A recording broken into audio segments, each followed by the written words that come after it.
Iran का Natanz एटमी अड्डा फिर अमेरिका इजराइल के टारगेट पर आ गया है। ईरान की तस्नीम न्यूज एजेंसी की रिपोर्ट के मुताबिक परमाणु अड्डे पर बमबारी से भारी नुकसान पहुंचा है। हमले के बाद नतांज साइट की तस्वीर ऐसी है जिसमें बैकअप टरबाइन जनरेटर तबाह हुए देखे जा सकते हैं। पावर सप्लाई की सपोर्ट बिल्डिंग भी बमबारी में झुलस गई है। अमेरिका इजराइल के हमले में नतांज साइट का इलेक्ट्रिकल सबस्टेशन जलकर राख हो गया है।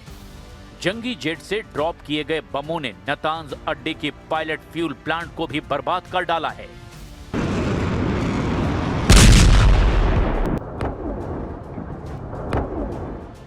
गनीमत सिर्फ इतनी है कि बम धमाकों से न्यूक्लियर साइट पर रेडियो एक्टिव लीक नहीं हुआ, वरना नरसंहार तय था। एटमी अड्डे पर हुए हमलों के बाद बौखलाए ईरान ने अंधाधुंध मिसाइलों की बौछार शुरू कर दी। ईरान की मिसाइलें यरूशलेम के वेस्टर्न वॉल और डोम ऑफ द रॉक कंपाउंड के करीब फटने लगी हैं। जूनियर खामनेई के विस्फोटक रॉकेटों के धमाके तेल अवीव और वेस्ट बैंक को दहलाने लगे हैं। बगदाद में अमेरिकी सैन्य ठिकानों को ईरान भीषण बमबारी करके जलाने लगा है। ईरान के हमलों के डर से नेटो सेना इराक से उल्टे पांव भागने लगी है। 8 साल से इराक में तैनात नेटो फोर्स युद्ध के बीच में ही अमेरिका को छोड़कर भाग खड़ी हुई है। नेटो फोर्स के टॉप कमांडर जनरल एलेक्सिस ग्रिनकविच ने जानकारी दी कि इराक से नेटो के मिशन से जुड़े सैकड़ों कर्मचारियों को यूरोपीय देशों में भेजा गया है। उत्तरी इराक में ब्रिटेन, फ्रांस और इटली के सैन्य ठिकानों पर सिलसिलेवार हमलों के बाद ये कदम उठाया गया। इराक से वापस लौटे नेटो कर्मचारी अब इटली के नेपल्स में नेटो के मुख्यालय में एक्टिव होंगे। नेटो फोर्स के इन्हीं फैसलों पर ट्रंप भड़के हुए हैं। उन्होंने युद्ध में साथ ना दे रहे नेटो सदस्यों को कायर तक कह दिया है। हालांकि इसके बाद भी किसी नेटो देश ने युद्ध का रिस्क लेना सही नहीं समझा, जिसके बाद ट्रंप ने फिर से हॉर्मुज में नेटो से मदद मांगी है। हॉर्मुज में अमेरिका की मुश्किलें बढ़ने के बाद ब्रिटेन ने बड़ा कदम उठाया है। प्रधानमंत्री कीर स्टारमर ने अमेरिकी सेनाओं को ब्रिटेन के सैन्य अड्डों से ईरान पर हमले का लाइसेंस दे दिया है। अमेरिका अब RAF फेयरफोर्ट और हिंद महासागर के डियोगो गार्सिया बेस का इस्तेमाल हॉर्मुज स्ट्रेट में डिफेंस के लिए कर पाएगा। युद्ध का एपिसेंटर अब स्ट्रेट ऑफ हॉर्मुज बन गया है, जहां ईरान सब पर भारी पड़ रहा है। लेकिन ट्रंप हॉर्मुज स्ट्रेट पर कंट्रोल का मिशन शुरू कर चुके हैं। अमेरिका ने अपने सबसे विध्वंसक हथियारों को वॉर जोन में भेजना शुरू कर दिया है। ट्रंप ने बॉक्सर एम्फीबियस रेडी ग्रुप और 11वीं मरीन एक्सपीडिशनरी यूनिट को हॉर्मुज पर कंट्रोल के लिए भेजा है, जिसके साथ USS पोर्टलैंड और USS कॉनस्टॉक ट्रांसपोर्ट डॉकशिप भी भारी भरकम हथियारों को लेकर पहुंचे हैं। इन तीनों जहाजों पर 4000 से ज्यादा मरीन्स और सैनिक तैनात हैं। USS बॉक्सर पश्चिम एशिया पहुंचकर USS त्रिपोली से जुड़ जाएगा। USS त्रिपोली पर पहले से ही 2200 मरीन्स तैनात हैं। अब ईरान के पास कुल अमेरिकी सैनिकों और मरीन्स की तैनाती 8000 के पार पहुंच गई है। ट्रंप को पता है कि हॉर्मुज में ईरान को हराना आसान नहीं। हालांकि वो दावा कर रहे हैं कि इसके लिए उन्हें कई देशों की मदद चाहिए। It's a simple military maneuver. It's relatively safe, but you need a lot of help in the sense of you need ships, you need volume. And NATO could help us, but they so far haven't had the courage to do so. जिस तेल root को block कर Iran ने America की हेकड़ी गुल कर दी है, वहां कब्जे के लिए ट्रंप ने जिन हथियारों पर भरोसा जताया है, उनके नाम भी जान लीजिए।